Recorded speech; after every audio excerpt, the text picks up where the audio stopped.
Durante 4 años, pagué las deudas de mi hermano. No todas de golpe. No en un momento de generosidad que yo pudiera recordar con claridad y decir, ahí fue cuando decidí ayudarlo. No. Fue poco a poco. Fue en cuotas pequeñas de dinero y cuotas enormes de culpa, durante 4 años, hasta que un día sumé todo y el número me dejó sin palabras. Nunca me lo pidió directamente. Eso es importante entenderlo, porque si me lo hubiera pedido directamente yo podría haber dicho que no. El problema con los sistemas que te atrapan es que raramente son directos. Son sutiles. Son graduales. Son lo suficientemente razonables en cada momento individual como para que uno no note, hasta que es demasiado tarde, que el conjunto es completamente irrazonable. Mis padres eran los intermediarios. Me llamaban cada vez que él no podía pagar algo. Me decían que era una emergencia. Que la familia cuidaba a la familia. Que yo era el responsable, el que tenía la cabeza sobre los hombros, el que podía. Y yo pagaba. 4 años. Hasta el día en que entendí que responsable no era un elogio. Era una trampa. Y que yo llevaba 4 años caminando dentro de ella sin darme cuenta de que las paredes estaban ahí. Me llamo Rodrigo Fuentes. Tengo 31 años. Trabajo como técnico de sistemas para una empresa de infraestructura y llevo desde los 23 haciéndolo de manera estable, con sueldo fijo, sin grandes lujos pero sin deudas propias. Eso último es importante, sin deudas propias. Porque deudas ajenas tuve suficientes. Crecí en una familia de clase media-baja en la que el dinero siempre fue un tema tenso. No éramos pobres en el sentido de no tener que comer, pero sí éramos el tipo de familia en que cualquier imprevisto desajustaba todo.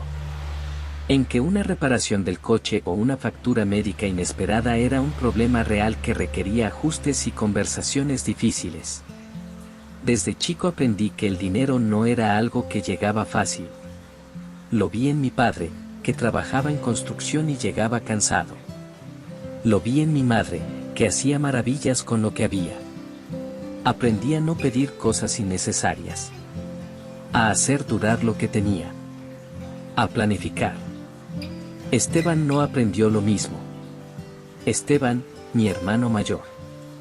34 años ahora. Tiene esa personalidad que impone presencia, entra a un lugar y llena el espacio. Siempre fue el centro de la mesa familiar, el que contaba las mejores historias, el que conocía a todo el mundo, el que tenía siempre un proyecto nuevo entre manos que iba a despegar en cualquier momento. El problema con los proyectos que siempre están por despegar es que raramente despegan. Esteban tuvo negocios que no funcionaron, trabajos que no duraron, socios que lo fallaron, circunstancias que se pusieron en contra. Siempre había una explicación. Siempre había algo externo que había impedido que esta vez funcionara. Y siempre había una próxima oportunidad que iba a ser diferente. Mis padres lo adoraban. Lo adoran. De esa manera específica que tienen algunos padres con el hijo que más los preocupa, protegiéndolo de las consecuencias de sus propias decisiones, porque verlo sufrir esas consecuencias les resulta insoportable. Y cuando proteger a Esteban requería dinero que ellos no tenían, la solución obvia, la solución que nadie decía en voz alta pero todos entendían, era llamarme a mí. Porque yo tenía trabajo estable. Porque yo no tenía deudas. Porque yo podía. La primera vez fue genuina. Lo digo porque es importante ser honesto, no todo empezó como una trampa. Empezó como una situación real en la que yo quise ayudar. Esteban había perdido el trabajo. Tenía 2 meses de alquiler atrasado y su casero lo iba a desalojar. No era un capricho, no era un gasto innecesario, era la posibilidad real de que mi hermano terminara sin dónde vivir. Mi madre me llamó llorando. Me dijo que no podía ver a su hijo en la calle. Que era solo una vez. Pagué 2.300. Todo lo que tenía ahorrado ese mes, más algo que saqué del colchón que iba acumulando para una emergencia propia. Lo hice sin dudar mucho porque en ese momento parecía lo correcto. Porque si yo hubiera estado en esa situación, hubiera querido que alguien me ayudara. Esteban me llamó después. Me lo agradeció. Me dijo que me lo devolvería en cuanto se estabilizara. Me lo dijo con esa voz segura que tiene, esa voz que transmite convicción y que yo, en ese momento, todavía creía. Consiguió trabajo 3 meses después. Nunca devolvió los 2.300. Y ahí está el momento exacto en que debía haber hecho algo diferente. No lo hice. No dije nada. Pensé que quizás lo había olvidado, que quizás estaba ajustado, que quizás no era el momento de presionar. Pensé que si yo lo mencionaba iba a parecer mezquino.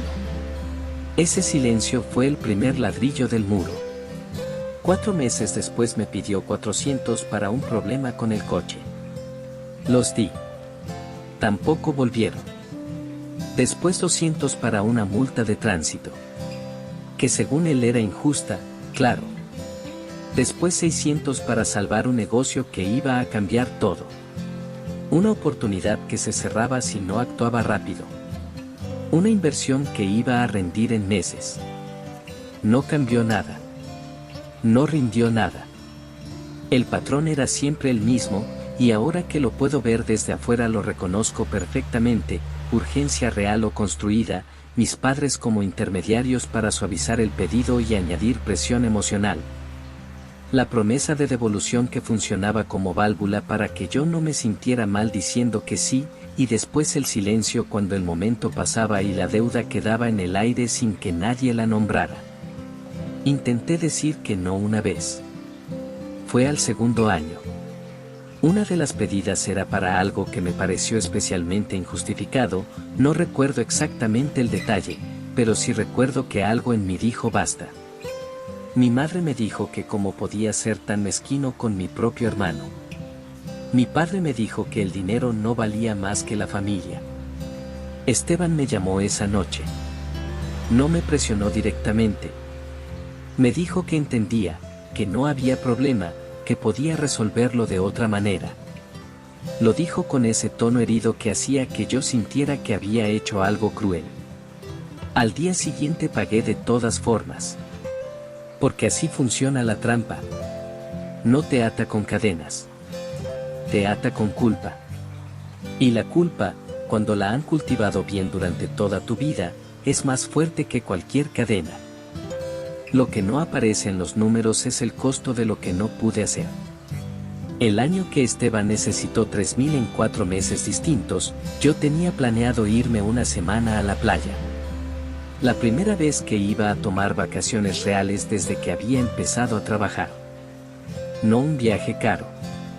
Una semana en un hostal barato en el norte, con ganas de desconectarme, de respirar diferente. Lo cancelé. No porque alguien me lo pidiera directamente. Lo cancelé yo solo porque hice las cuentas y el dinero no daba.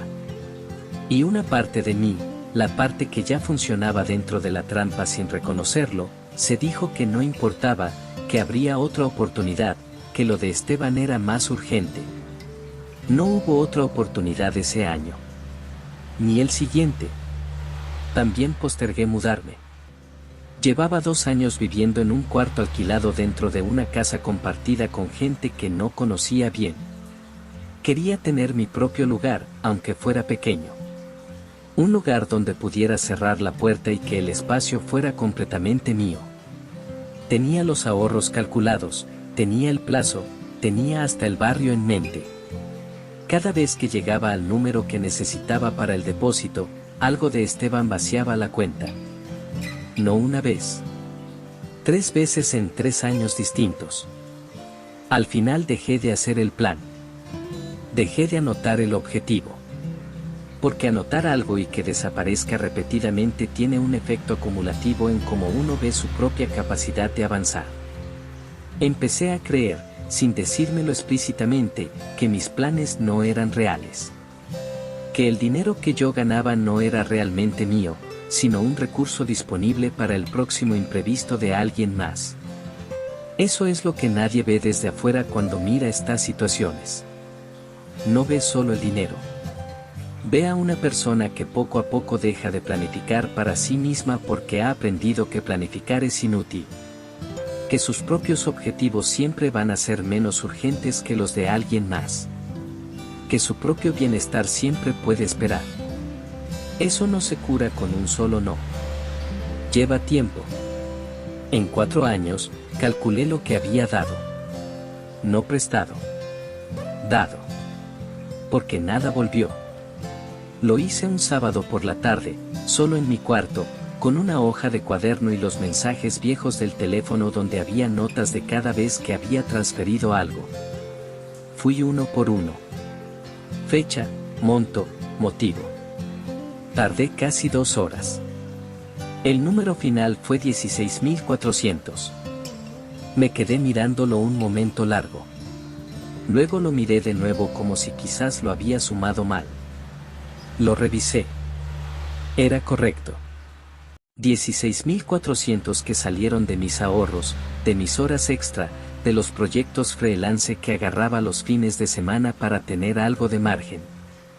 Dinero que yo nunca usé en vacaciones, en salir, en construir algo para mí, porque siempre había algo de Esteban que era más urgente que cualquier cosa mía. Cerré la hoja de cuaderno. Abrí mi cuenta bancaria. Tenía 4.200 en ahorros. Si hubiera guardado lo que había dado a mi hermano, tendría más de 20.000. Un fondo de emergencia real.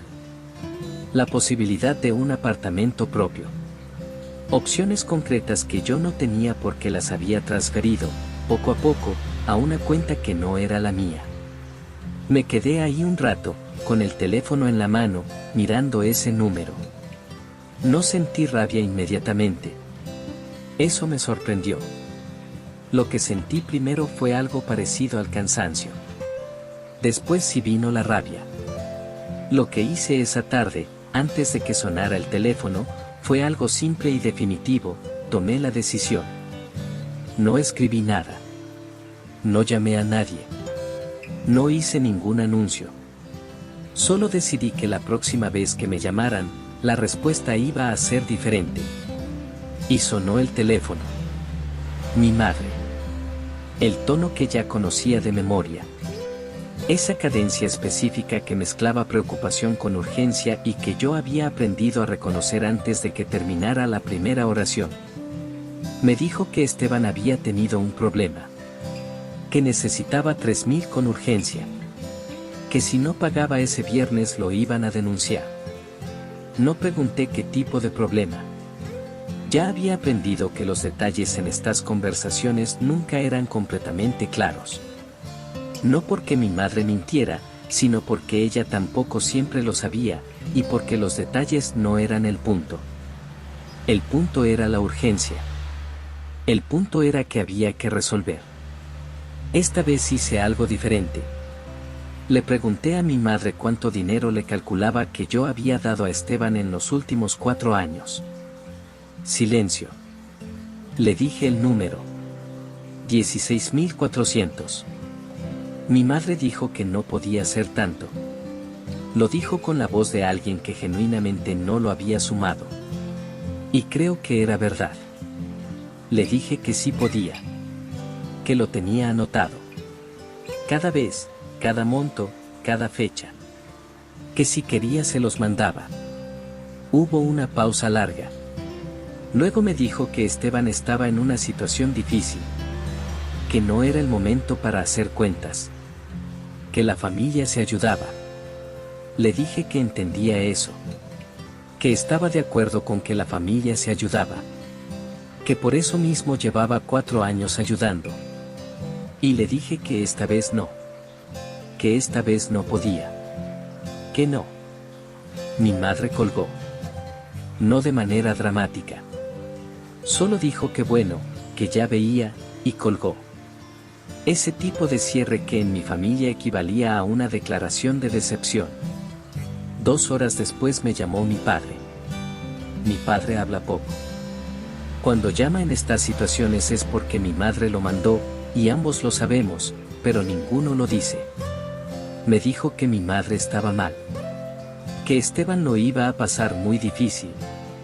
Que cómo podía darle la espalda a mi propio hermano cuando más me necesitaba. Respiré. Le hice la misma pregunta que le había hecho a mi madre, pero diferente. Le pregunté si alguien, en algún momento de estos 4 años, me había preguntado cómo estaba yo. No como saludo. No el cómo estás, de pasada. Le pregunté si alguien en mi familia sabía que yo no había ido de vacaciones en 3 años porque nunca había tenido el dinero. Si alguien sabía que seguía viviendo en un cuarto compartido porque cada vez que llegaba al depósito para un lugar propio algo de Esteban lo vaciaba. Si alguien sabía que los fines de semana los usaba para trabajar en proyectos extra porque ese margen extra siempre terminaba yendo a alguna urgencia ajena. Si alguien había pensado, en algún momento, que el que siempre puede también tiene un límite. Mi padre no respondió inmediatamente. Cuando habló, dijo lo que yo esperaba que dijera, que yo siempre había podido con todo. Que era el fuerte de la familia. Y ahí estaba. Ahí, en esas 6 palabras, estaba todo el problema. Le dije que el fuerte de la familia era el que cargaba solo porque nadie se preocupaba de preguntarle si necesitaba que lo ayudaran. El que no se quejaba porque había aprendido desde chico que quejarse no servía de nada. El que resolvía porque si no lo hacía él nadie más lo iba a hacer. Que eso no era fortaleza. Que eso era explotación con un nombre que sonaba a elogio. Mi padre no dijo nada por un momento. Luego dijo que iba a hablar con Esteban. Y colgó. Esteban me llamó esa misma noche. No tarde. Como a las 9. Yo estaba comiendo solo en mi cuarto, con el plato en la rodilla y una serie en el portátil, cuando sonó el teléfono. Lo pensé un segundo. Contesté. Esteban no empezó pidiendo.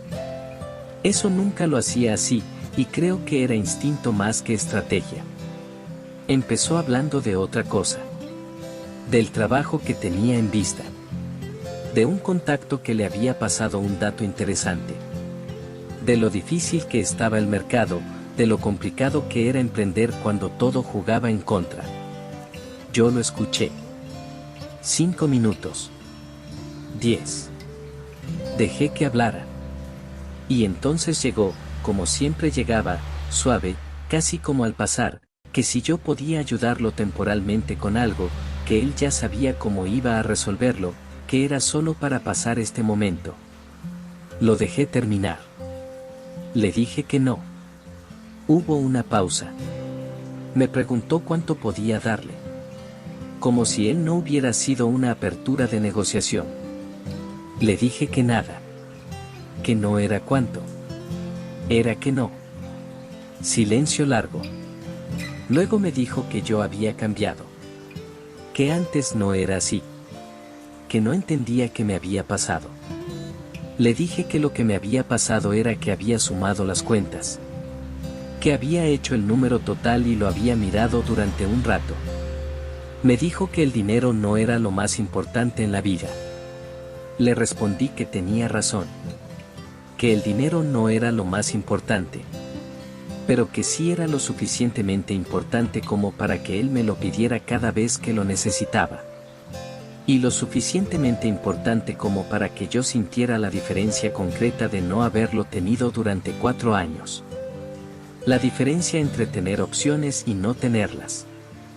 Entre planificar algo y que nunca llegue a concretarse. Luego le dije algo que había estado guardando sin saber que lo tenía. Le dije que lo quería. Que era mi hermano y que siempre iba a ser mi hermano. Pero que querer a alguien no significaba financiar indefinidamente las consecuencias de sus decisiones. Que ayudar a alguien no podía costar tu propio bienestar. Que eso no era amor. Era otra cosa. Y que no volvería a pagar sus deudas. Hubo un silencio final. Luego Esteban dijo que bueno. Solo eso, que bueno. Y colgué. Las semanas que siguieron fueron incómodas de una manera que yo ya había previsto, pero que de todas formas pesaba. Mis padres estaban fríos conmigo. Esteban no me llamó por un mes. Mi tía me escribió un mensaje diciendo que había escuchado que yo había dejado a mi hermano en problemas. No me preguntó mi versión. Solo me lo dijo, como un reporte. Una prima me comentó, en tono de chisme más que de juicio, que en la familia se hablaba de mí como el que se había vuelto raro. El que ya no era el de antes. Lo soporté con esa incomodidad de saber que la opinión de gente que te importa está en tu contra, y no poder hacer nada al respecto sin ceder lo que acabas de ganarte. Pero mientras afuera era todo ruido, adentro, por primera vez en 4 años, había algo diferente. Silencio. El silencio del que no debe nada, del que no espera la llamada que le va a pedir algo, del que puede llegar al sábado a la mañana sin que el fin de semana ya esté gastado antes de empezar. Esteban resolvió el problema de los 3.000. No sé exactamente cómo. Sé que habló con alguien, que negoció algo, que encontró una salida que antes no había encontrado porque no había necesitado buscarla. Eso también me quedó grabado. Resulta que cuando la opción fácil no está disponible, aparecen otras opciones. Porque los seres humanos somos así, usamos el camino disponible. Y si el camino disponible siempre soy yo, no hay razón para buscar otro. Hoy tengo 12.000 en ahorros. Es la primera vez en mi vida adulta que tengo ese número en mi cuenta y sé que está ahí. Que nadie va a llamarme a pedírmelo. Que está ahí porque yo trabajé para eso y decidí que era mío. Estoy buscando apartamento. De nuevo. Por 4ª vez. Pero esta vez el número no va a desaparecer antes de que llegue al depósito. Mi relación con mis padres mejoró lentamente. No de golpe, no con una conversación donde todo se dijo y todo se entendió. Así no funciona en la vida real. Fue gradual. Creo que en algún lugar, sin decirlo con esas palabras, entendieron que el sistema que habían construido no era justo. O al menos entendieron que yo había cambiado algo y que ese cambio era permanente. Con Esteban hablo. Pero hablo diferente. Como 2 adultos que se quieren pero que cada uno vive con las consecuencias de sus propias decisiones. A veces insinúa que necesita algo.